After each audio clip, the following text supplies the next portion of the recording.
police des forces armées, Monsieur le sous-préfet de l'arrondissement de Dakar Plateau, Monsieur le maire de la commune de la Médina,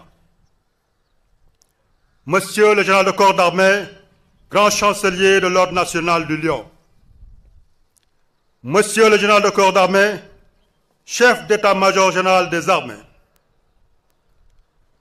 Monsieur le général de division, inspecteur général des forces armées, Monsieur le vice-amiral, chef de l'état-major particulier du président de la République, Madame, Messieurs les officiers généraux, Monsieur l'inspecteur général de police, directeur général de la police nationale, Messieurs les officiers généraux de la 2e section,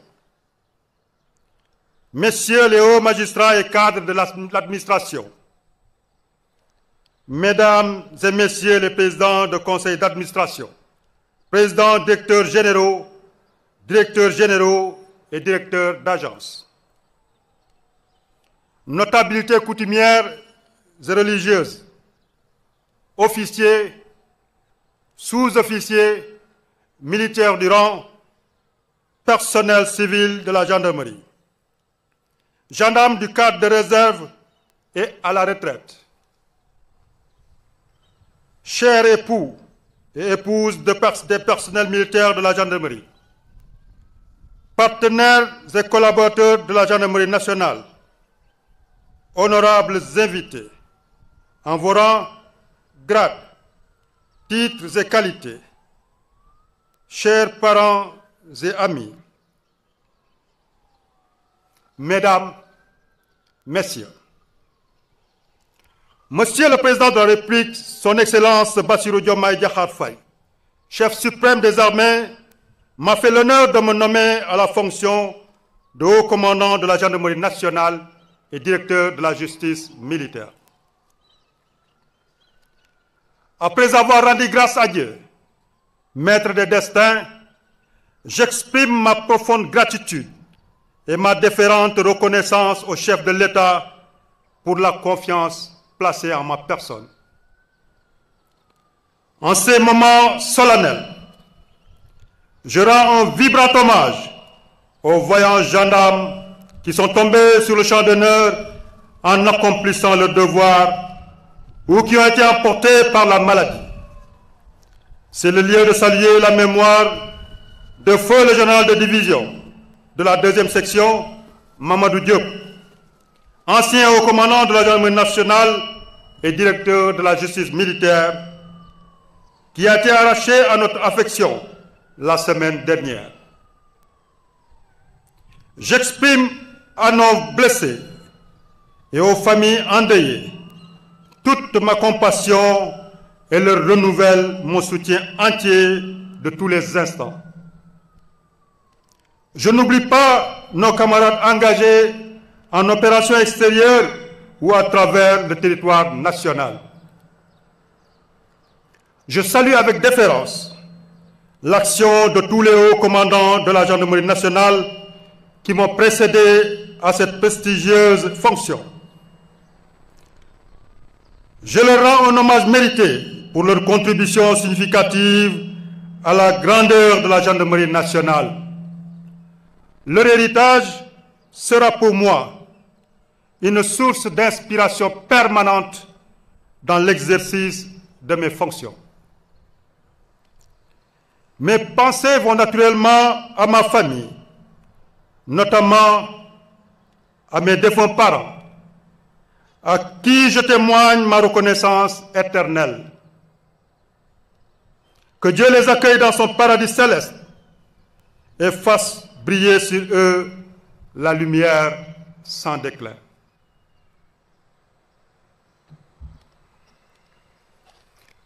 Je tiens particulièrement à rendre un hommage mérité à ma fidèle et courageuse épouse, Madame Faye, ainsi qu'à nos enfants. Leur affection, leur dignité, leur patience et leur soutien ont largement contribué à mon accomplissement professionnel et personnel. Enfin, J'adresse mes sincères remerciements aux parents, amis et à vous tous qui avez bien voulu honorer par votre présence cette cérémonie. Monsieur le ministre des Forces armées, je vous exprime ma gratitude pour les paroles motivantes que vous avez bien voulu prononcer à mon endroit. Je vous renouvelle mon engagement entier à hisser encore plus haut le flambeau symbolisé par le fanion de commandement que je viens de recevoir de vos mains. Je ne ménagerai aucun effort pour œuvrer au quotidien à la satisfaction des attentes des autorités et des populations. Je sais que je pourrai compter sur vous,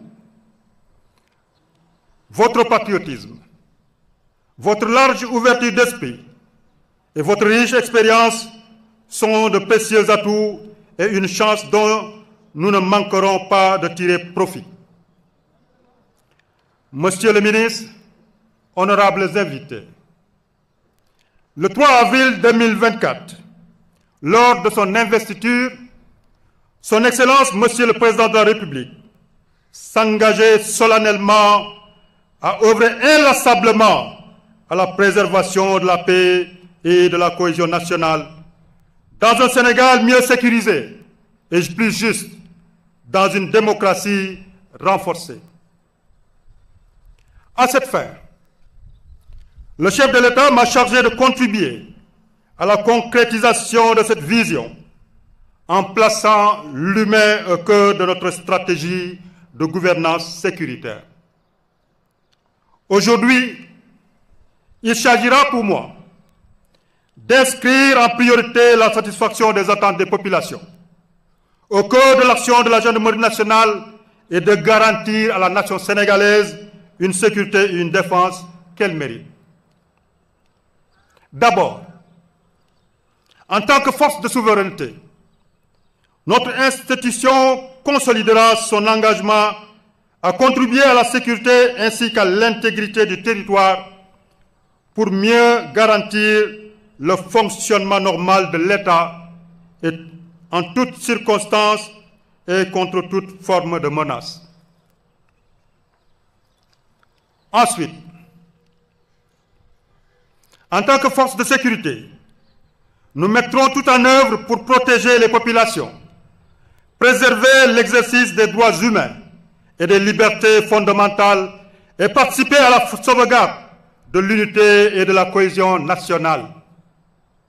Enfin, en tant que force humaine, la gendarmerie s'engage à prêter une meilleure attention aux victimes et aux couches vulnérables en apportant des réponses adaptées et efficaces aux sollicitations des justiciables qui seront traités avec toute la célérité requise.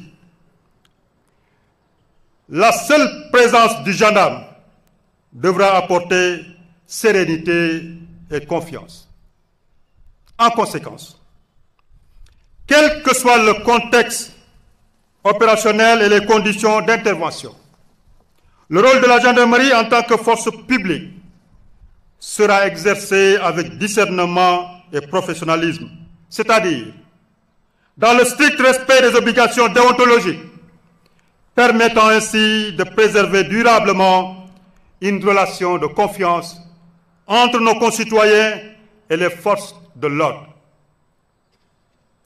Monsieur le ministre, honorables invités, les défis sécuritaires qui se posent à notre pays sont nombreux et complexes, mais surmontables.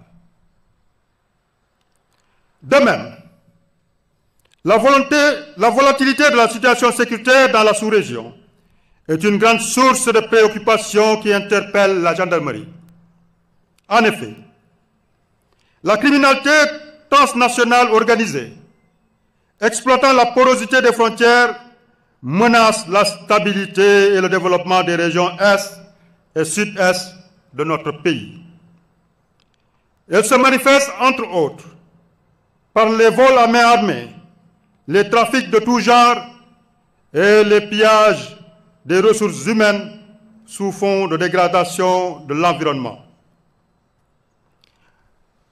De plus, la facilité d'accès à l'Internet à toutes les couches sociales a ouvert de nouvelles zones de prédilection pour la criminalité.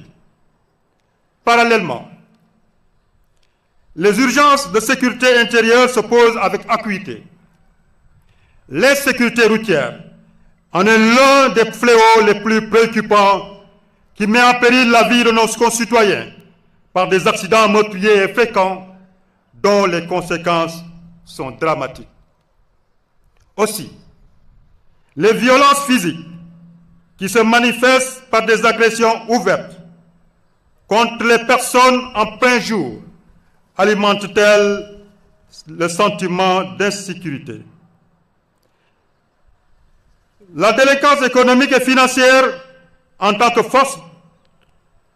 forme de criminalité souterraine et astucieuse constitue quant à elle une sérieuse menace pour l'économie nationale.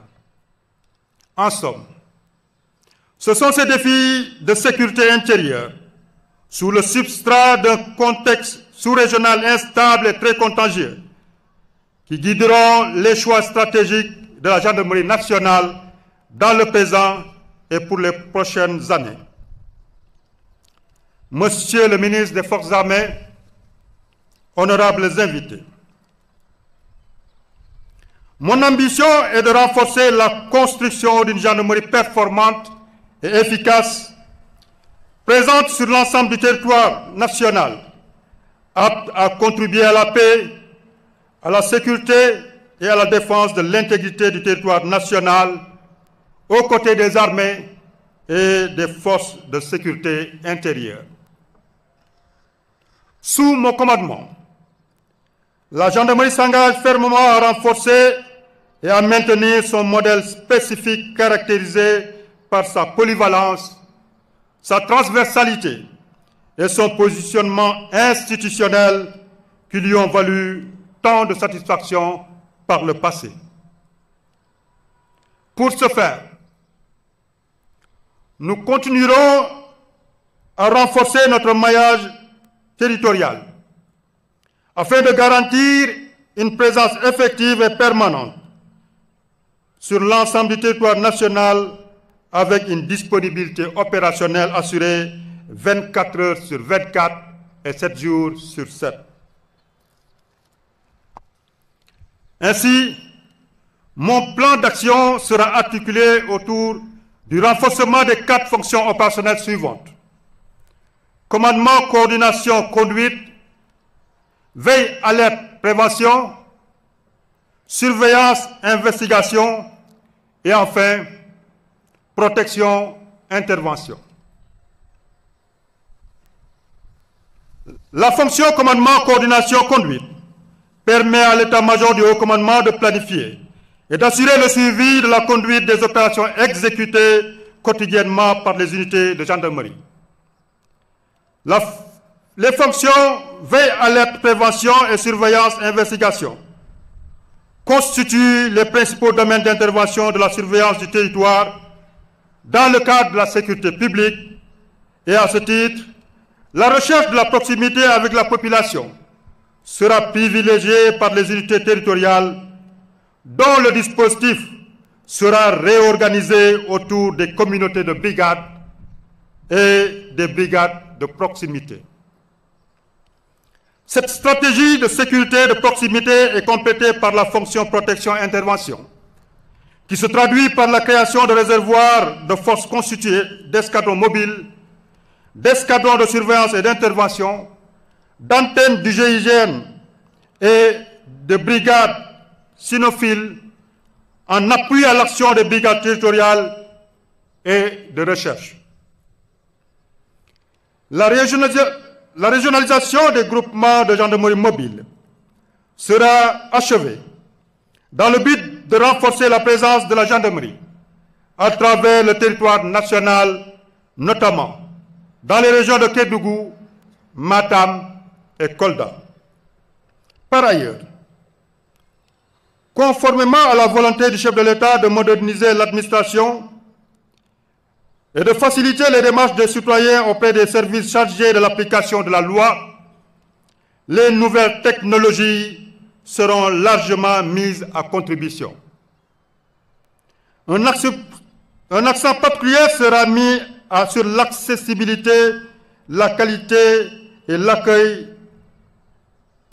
la prise en charge des dossiers de plainte dans les unités de gendarmerie. À ce titre, une plateforme d'information et d'orientation sera mise en place au niveau du centre d'appel de la gendarmerie nationale, accessible par le numéro vert 123. En outre, une évolution vers la dématérialisation sera engagée pour réduire les délais de traitement des procédures. Sur un autre registre, la sécurité routière constitue une préoccupation majeure pour les pouvoirs publics et les populations. La gendarmerie va initier dans les prochains jours des mesures fortes dans le cadre de la prévention routière. À travers des unités spécialisées déployées sur le territoire national, les activités opérationnelles régulières seront multipliées avec l'application de la tolérance zéro. La mobilité urbaine dans l'agglomération de Dakar constitue également une équation prégnante. À ce titre, je compte m'investir pleinement dans l'amélioration de la fluidité de la circulation par le renforcement des moyens d'action des unités d'appui à la circulation routière. Il s'agira notamment d'activer les groupes opérationnels de la Légion de gendarmerie de sécurité routière avec le suivi du Centre de coordination et d'appui à la mobilité urbaine intégré au sein du Centre de renseignement et des opérations de la gendarmerie nationale, le CROGEN. Monsieur le ministre, Mesdames, Messieurs, il n'est point d'action judicieuse qui ne soit basée sur l'analyse prospective et anticipative. C'est pourquoi la gendarmerie a mis en place un centre d'anticipation et de prévention chargé du recueil, de l'analyse et de l'exploitation de l'information destinée à orienter l'action des unités. De même, le CROGEN, qui constitue un organe de planification, de suivi et de conduite, sera renforcé en personnel qualifié et en outils technologiques performants pour le contrôle des opérations d'envergure sur tout le territoire national.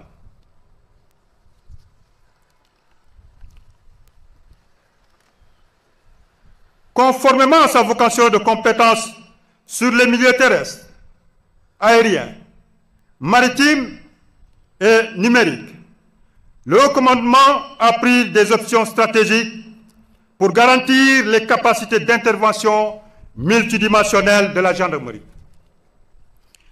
J'envisage de rendre opérationnelles les unités spécialisées telles que la Légion de gendarmerie de l'air et des opérations aériennes, la Légion de gendarmerie maritime et fluviale et la Légion des transports ferroviaires, dont les rôles seront déterminants dans l'exercice de la police administrative, judiciaire et militaire dans les milieux particuliers. Le groupe de lutte antidrogue de la gendarmerie nationale connaîtra une nouvelle réorganisation et sera renforcé en personnel qualifié et spécialisé avec des antennes déployées auprès des légions de gendarmerie territoriale pour davantage contribuer à combattre le trafic de drogue. La création du pôle de police judiciaire de la gendarmerie nationale va contribuer à mettre en place une expertise technique disposant d'un service d'investigation de pointe, de services d'identification criminelle et de police scientifique et technique performants. Monsieur le ministre, la montée en puissance de la gendarmerie nationale vise particulièrement à réaliser une bonne couverture du territoire national en améliorant le ratio gendarme-population.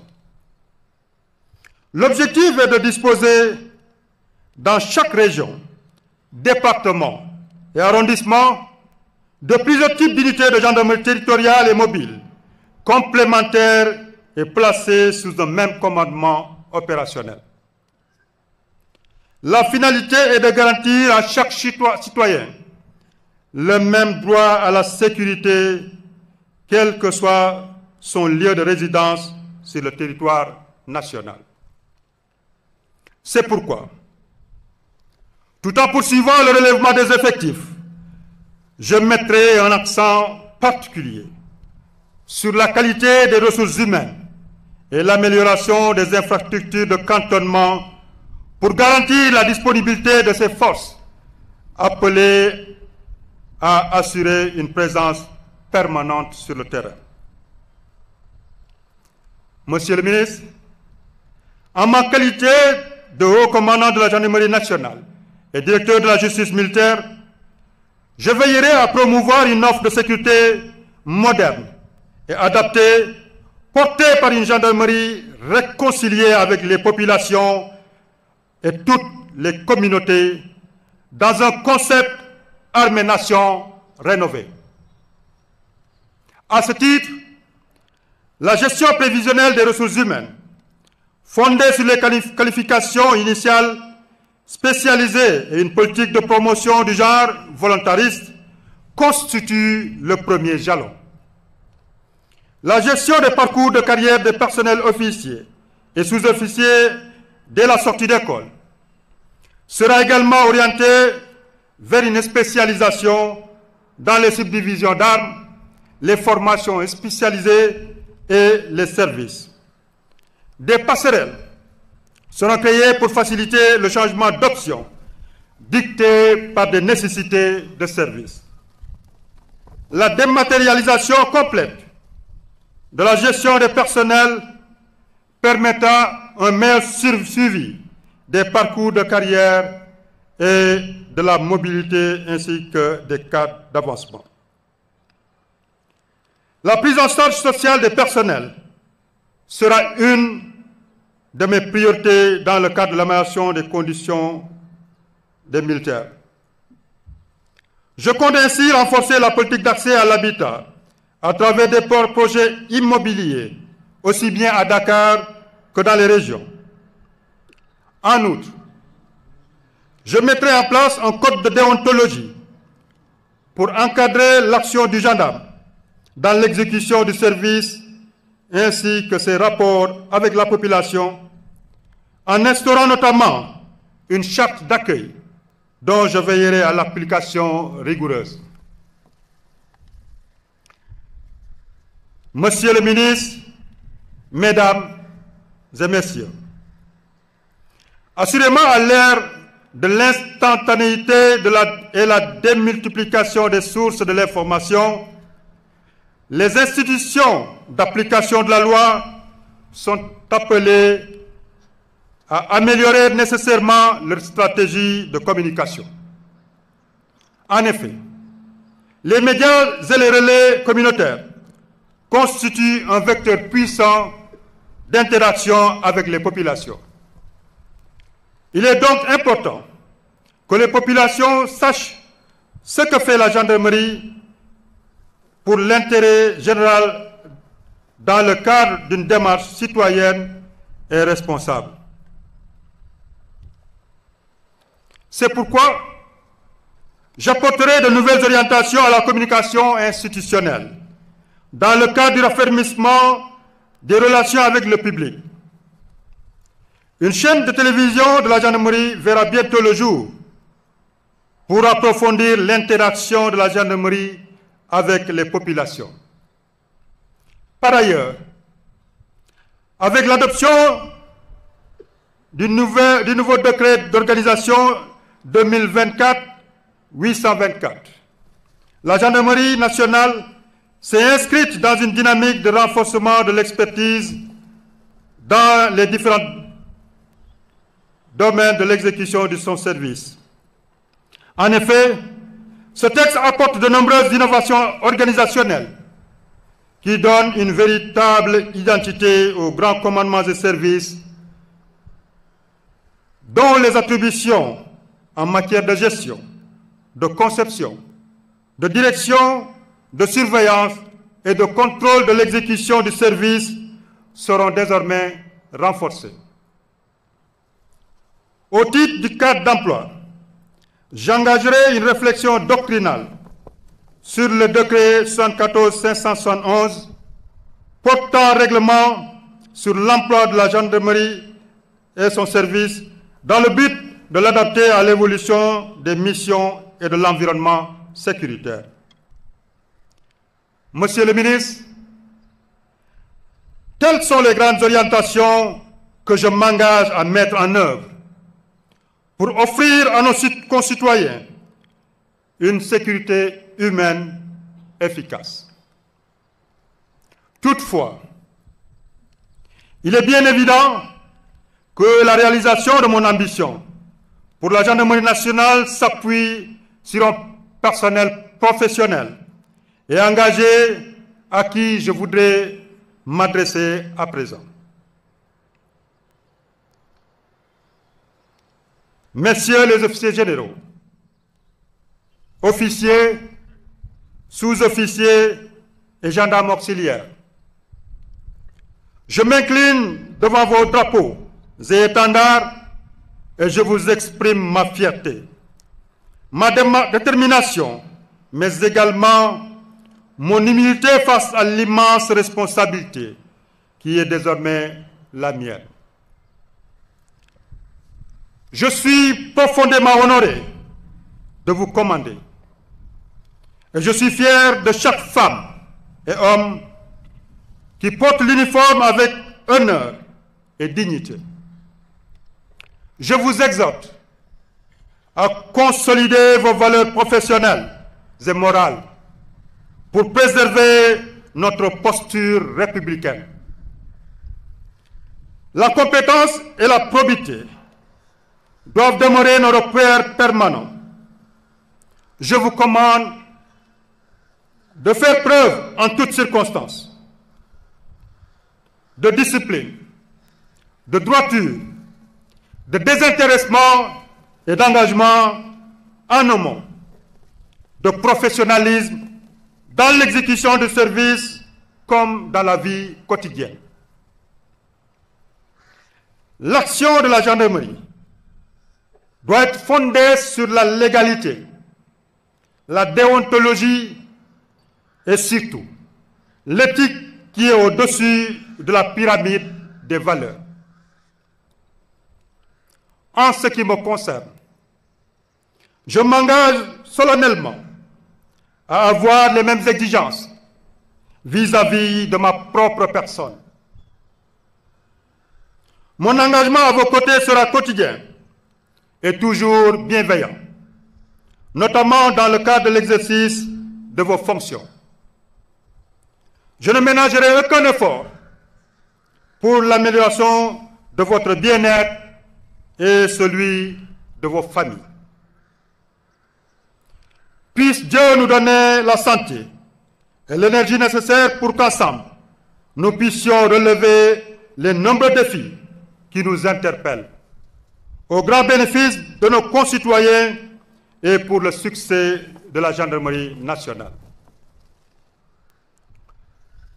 Monsieur le ministre, Mesdames, Messieurs, honorables invités, je ne saurais terminer sans réitérer à nos camarades des autres forces de défense et de sécurité mon engagement à œuvrer pour une coopération dynamique et sincère basée sur la complémentarité, la mutualisation et l'interopérabilité pour faire de notre cher Sénégal un pays sûr, stable et prospère. Je me réjouis également de la présence remarquée de nos partenaires nationaux comme internationaux. Leur contribution significative au renforcement de nos capacités est très apprécié. Qu'il trouve par ma voix l'expression de la profonde reconnaissance de la gendarmerie nationale. Je leur renouvelle ma confiance et me tiens disponible à poursuivre les partenariats et la collaboration fructueuse qui nous ont permis de réaliser de grands progrès. Enfin, à vous qui avez bien voulu honorer de votre présence cette cérémonie, rehaussant ainsi son éclat et lui donnant toute sa solennité, je vous exprime ma profonde gratitude au nom de la Gendarmerie nationale et en mon nom propre. Monsieur le ministre des Forces armées, Mesdames et Messieurs, honorables invités, je vous remercie de votre aimable attention. Honneur, patrie.